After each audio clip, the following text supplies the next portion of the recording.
નમસ્કાર દર્શક મિત્રો, @ગુજરાતમાં આપનું સ્વાગત છે।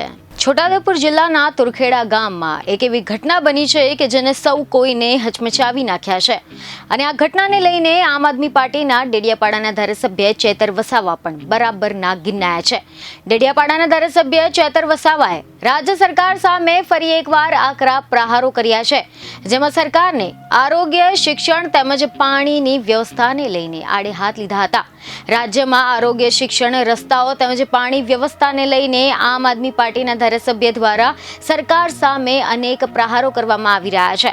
સોશિયલ મીડિયા પર તેમને પોસ્ટ કરીને વિરોધ નોંધાવ્યો છે, જેમાં તેમણે એવું જણાવ્યું હતું કે એક તરફ તો ભારતને વિશ્વ લીડર બનાવવાનું સપનું દેખાડવામાં આવી રહ્યું છે, અમૃતકાળમાં પ્રવેશવાની વાતો થઈ રહી છે, સમગ્ર દેશમાં ગુજરાત મોડેલનું નામ ગુંજી રહ્યું છે, પરંતુ સત્ય તો એ છે કે છોટાઉદેપુર જિલ્લાના તુરખેડા ગામમાં રસ્તાના અભાવ તેમજ આરોગ્ય સુવિધાના અભાવના કારણે એક સગર્ભા મહિલાને હોસ્પિટલ લઈ જતી વખતે તેનું મોત થઈ ગયું હતું, જે ખૂબ જ શરમજનક ઘટના છે।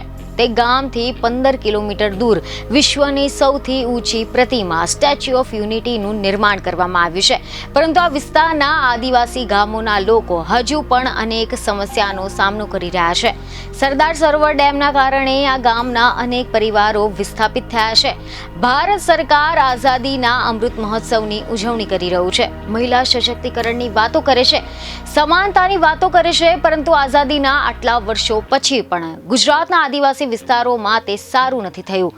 ગ્રામજનોએ વારંવાર સરકારી અધિકારીઓને રોડ બનાવવા માટે અપીલ કરી હતી, સરકારને રસ્તો બનાવવા માટે દરખાસ્તો પણ મોકલી હતી, પરંતુ ભ્રષ્ટ સરકારે કોઈ પણ ધ્યાન આપ્યું ન હતું।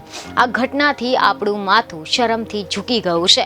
તેમની નાની દીકરીને ગુમાવવાના કારણે પરિવાર જે દુઃખમાંથી પસાર થઈ રહ્યો છે તેની આપણે કલ્પના પણ કરી શકતા નથી, પરંતુ અમે પરિવારની સાથે છે। ન્યાય માટે શેરી ગલી સુધી લડીશું।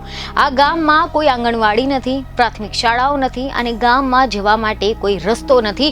આથી સરકાર દ્વારા આ વર્ષે રસ્તાની સુવિધા આપવામાં આવે તેવી અમારી માંગણી છે, અને જો સરકાર સુવિધાઓ નહીં આપે તો જલ્દી જ આંદોલન કરીશું તેવી પણ ચીમકી ચેતર વસાવાએ ઉચ્ચારી છે। બીજને ખબર સાથે ફરી મળીશું। ધન્યવાદ।